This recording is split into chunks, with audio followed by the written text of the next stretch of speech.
Hi everyone, today we're going to talk about purple teaming and adversary emulation in the cloud. We're also going to present an open source tool that I'm the maintainer of called Stratus Red Team. My name is Christophe Tafani de Repère. I work at Datadog, and this is my handle on Twitter. If you want to send me a message, feel free to do so. We have a lot of positions open, so if you want to apply, have a look. I think we have over 35 right now across security, operations, supply chain security, product security, etc. Today, we're going to start by talking a bit about detection engineering, purple teaming, and how they relate together. We're going to see some pain points of doing purple teaming in the cloud. We're going to introduce Stratus Red Team, an open source project that I've been working on, as well as ways to use it more in an advanced way. And finally, I have two exciting announcements to make just for today for the Cloud Village attendees. Let's talk about detection engineering. Detection engineering is basically a fancy word to say how do we detect bad things and how do we maintain these detections as we go. As an industry, we've been moving from detecting indicators of compromise, like IP addresses, hashes, domain names, to detecting things that look more like behaviors and tools. You maybe have seen this schema before. It's called the pyramid of pain. And basically, the idea is that as you move up to the pyramid, things are harder to change for an attacker, but they are also harder to detect for a defender. Typically, if you look at a hash, a file hash, it's very easy for an attacker to change, very easy for a defender to detect. If you move up and you look at the behavior, it's very hard for an attacker to change that, and it's harder for a defender to detect the behavior because it's not well defined. If we start to detect behaviors, we need to have a way to model how attacker behaves. And that's what, for instance, MITRE attack is doing. So they try to understand how attackers behave across the different stages of the attack. Now, they also have a version for cloud. I would argue that it's not great for cloud because they try to not be too specific about a single cloud provider. So you really have the common denominator between all the providers. There is one that is more specific, introduced by Microsoft. It's called the Threat Matrix for Kubernetes, and they use the same attack stages as MITRE attack, but they go into very much detail on how this works for Kubernetes. Very recently, there's also the Azure Threat Research Matrix that was released. Similarly, you have different attack stages and some attack techniques that are very specific to Azure on how they work. Now, a few words about purple teaming, which is a buzzword. So it's really about having, like, starting from having a blue team and a red team that don't really work together and communicate to having something like that, because blue and red makes purple. And the idea is really that your blue team and your red team should work together towards a common goal. For this talk, I'd like to define purple teaming as empowering defenders to understand, to reproduce, and to detect common attacker tactics. So we'll see here that you have the concept of how do I understand things, how do I reproduce them, and how do I detect them. And this is very much aligned to what an American psychologist named Kolb explained in the 1970s. And the idea is that he tried to describe how people learn. And it starts with an active experimentation. So maybe you are going to touch something very hot. Out of that, you get an experience. So your experience is I touched something very hot. Now you have something that is not only theoretical, but you experienced it in the real world. Then based on that, you're going to make an observation. Oh, I touched it, it was very hot, and now I got burned. And based on that, you are going to update your view, your understanding of the world by conceptualizing that. So you're going to say, if I touch something very hot, it's likely I'm going to get burned, hence I'm not going to do it again. And it's really the same for detection engineering in the sense that first you want to reproduce a specific attack. You want to get your concrete experience of doing it. You're going to observe what data you have.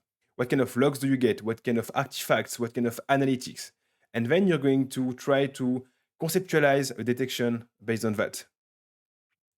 And today we're going to focus on this part of reproducing an attack. And we're going to see that it's not that easy in the cloud.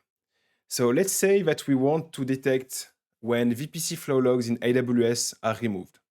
This is a popular thing for attacker because if you remove some logs, then a defender cannot know what you were up to. So let's try to reproduce this attack. So first, we need to create a VPC. and to enable the VPC Flow Logs, to have the prerequisite infrastructure we need to be able to reproduce that. And then we reproduce the attack, we're going to delete the VPC Flow Logs. So let's go to the AWS console. We are going to create a VPC, give it a name, an IP range. We are going to create a flow log configuration. So AWS asks us where we want to send the logs. Let's say CloudWatch, it's the default. So we are asked for a destination log group, but we don't have any. Then for an IAM role, we don't have an IAM role either, so we are not sure what to do. So we go to the docs, we see, okay, you need to create a role with this specific IAM policy. Fair enough. Then it says, also, you need to add a trust policy to your role so that it allows the VPC Flow Logs delivery service to assume the role to deliver the logs for you. And at this point, you are already even more confused. And basically, what happens is that you spend a lot of time trying to set up the right infrastructure you need to reproduce your attacks, some time to complain about the documentation, and very little time testing your threat detection. And that's something that we see when we test threat detection for the cloud and that we wanted to make better. So to sum up, the challenges that we found are really the testing prerequisites in the cloud can be very complex. If you want to test a specific attack and you need some prerequisites, it's not straightforward to set them up. The fact also that cloud security is still a pretty new field, and I think we have to acknowledge as an industry that it's an emerging threat landscape. So it's not very clear what are the threats and how they behave and how they evolve. And finally, and it's related, is that we don't have a lot of data available on what cloud incidents happen in the real world. And that's why we built Stratus Red Team. So Stratus Red Team is an open source project that you can find on GitHub. I like to pitch it as Atomic Red Team for the cloud, and we'll see why in a bit.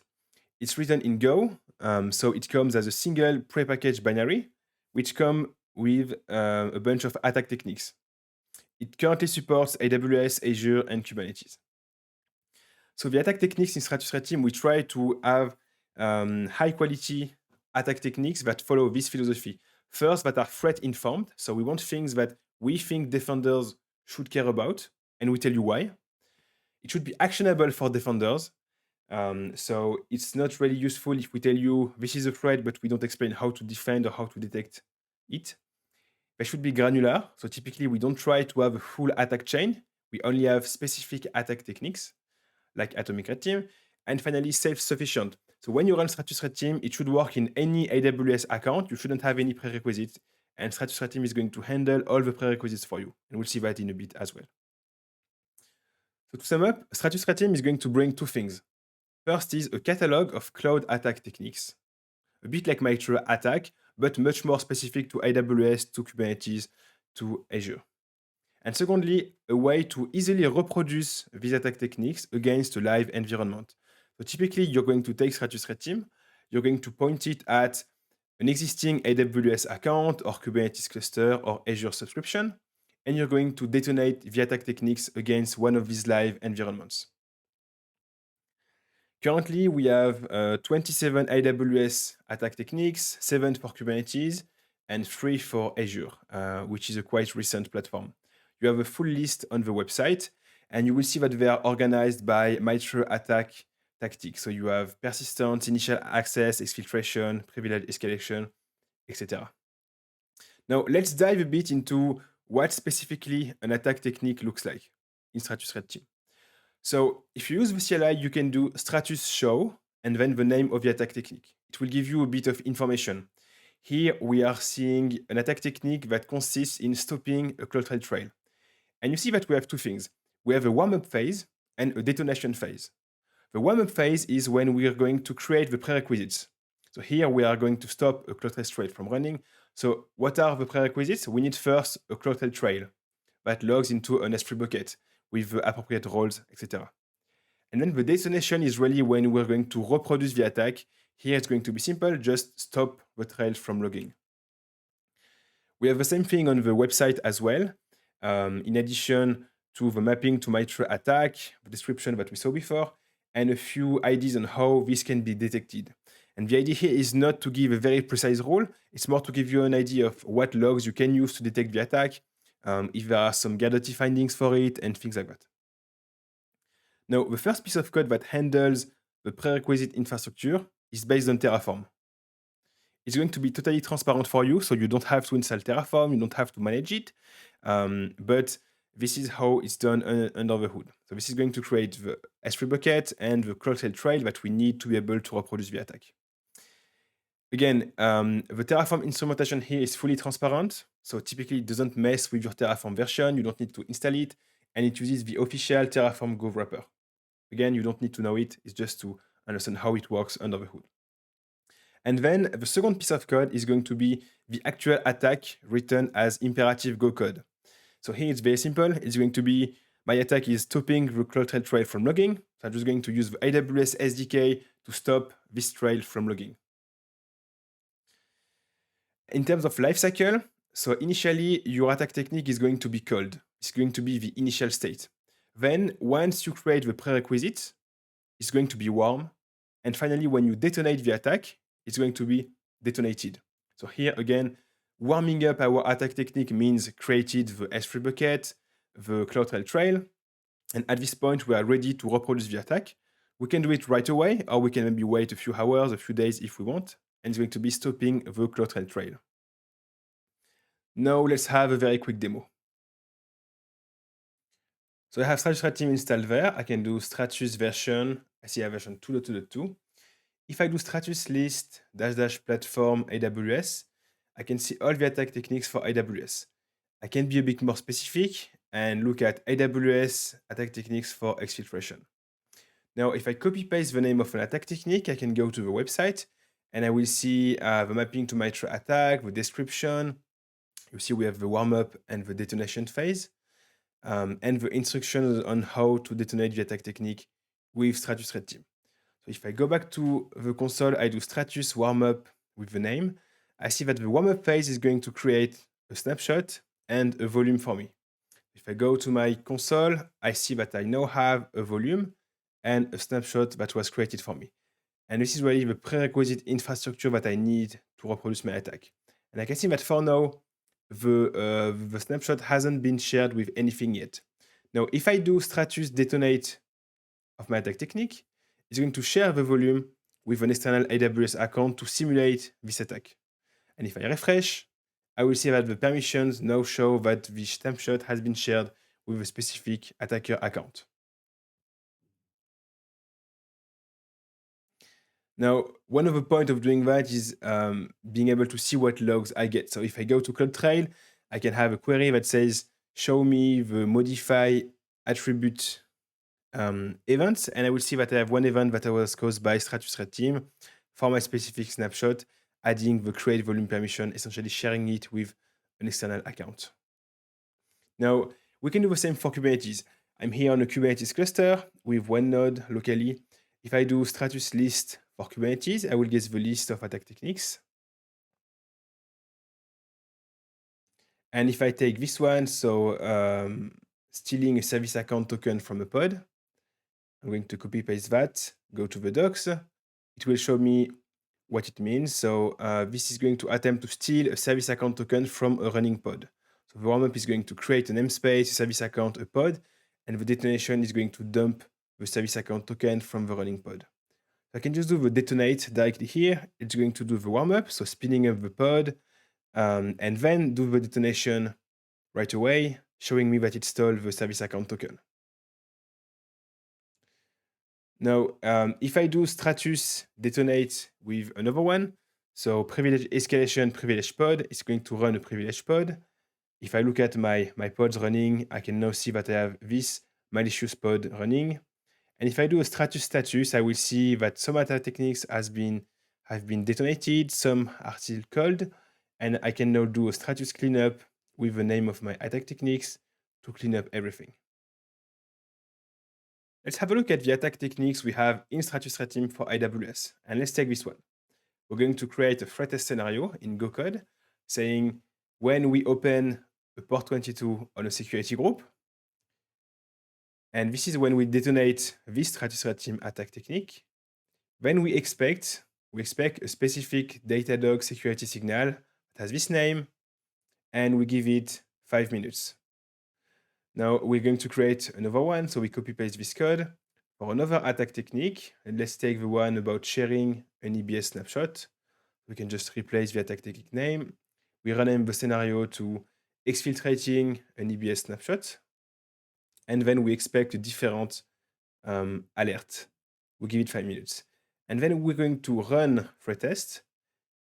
Threat test.run. We expect that it doesn't return any error. And then we go ahead, we go test of our source code. And we see it's going to detonate the attack technique using Stratus Red Team, the first one, and the second one. And then it's going to show us that it has created the expected alerts that we thought we would get in Datadog. So we see that this was closed also by the automation. This one as well. We are happy we get our alerts. Great, so now that we have seen how we can use Stratus Red Team in practice, let's see how we can use it in a more advanced fashion. And typically you will see that Stratus Red Team works very well with automation. The first thing that we're going to see is programmatic usage. We're going to see also how we can automatically generate some logs datasets using the API from our SIEM. And we're going to see a few things about end-to-end testing our threat detection rules.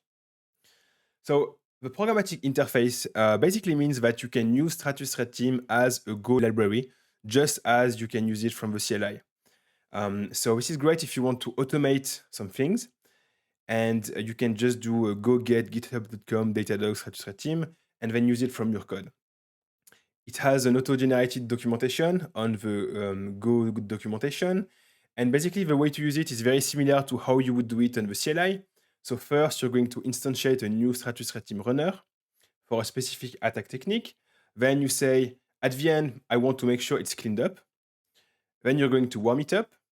This is going to do under the hood the Terraform apply, etc. And when it's warm, you're going to detonate it. And that's it. So it's great if you want to do some automations. Now, I worked in a SOC before, and one of the things that we like to do is to understand what a specific attack is going to generate in terms of logs. So really, if I launch this attack, what logs do I get? And this is something that is hard to do manually because you need to go to detonate your attack, to go to see your logs, to understand what logs were created by your specific run and what is just pollution coming from something else unrelated. So the way that we can help with Stratus Red Team is first, you can detonate the attack technique.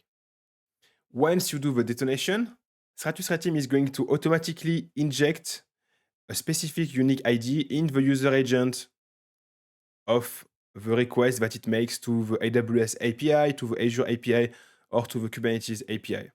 And based on that, it means that you can go to your SIEM and you can ask it through the API, give me all the logs where you see this specific user agent. And what you get is one, automation, and two, you are sure that the logs that you retrieve are caused by your actual detonation of the attack technique, which is a great property. So we have some sample code for that on GitHub. It was written for Datadog as a SIEM because that's what we know how to use, but it can be easily adapted to use anything like Splunk or any other SIEM. So this is the way it works.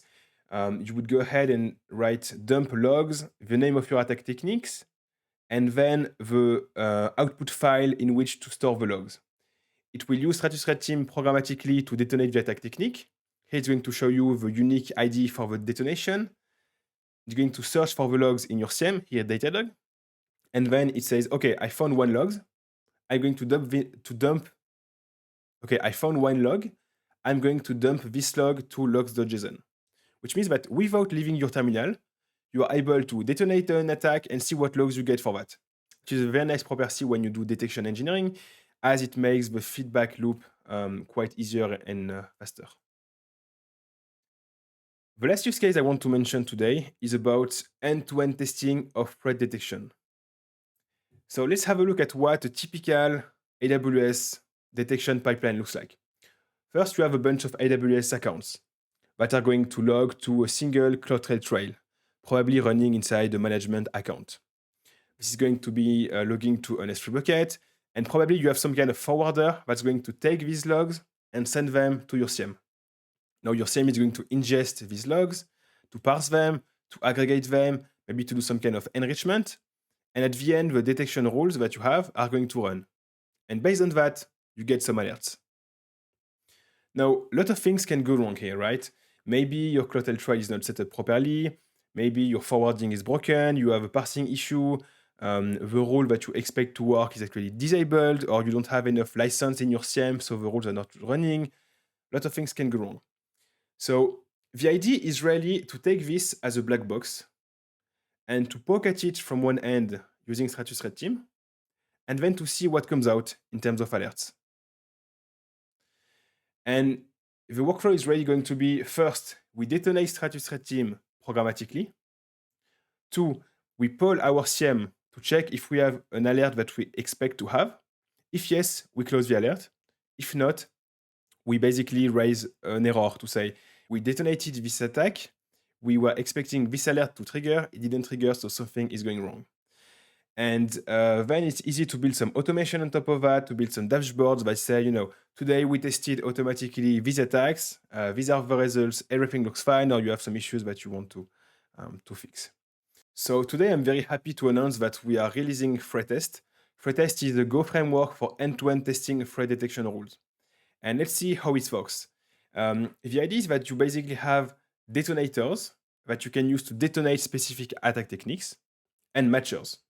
Detonators are going to be about how do I run an attack, and matchers are going to be I expect a specific alert to have been triggered in a specific platform. For the detonators, we have the ones that are more for the cloud. So there is one using Stratus Red Team, one using the AWS SDK. You have some detonators that you can use to run OS level commands over SSH or locally. And for the matchers, currently we have only Datadog, so you can use it to check if a specific alert was created on Datadog. And we are hoping to get some contributions to add support for other platforms such as Greylog as well. So let's see how it works. First, you're going to create a scenario with ThreatTest. So this is going to be using Go code. You say, I want a scenario where I do an AWS console login without MFA. The detonation is going to be Stratus Red Team with this specific attack technique. And as expectations, I expect to get a Datadog security alert with this name and this severity. And I give it 15 minutes to be there. So now let's have a demo on how ThreatTest works in practice.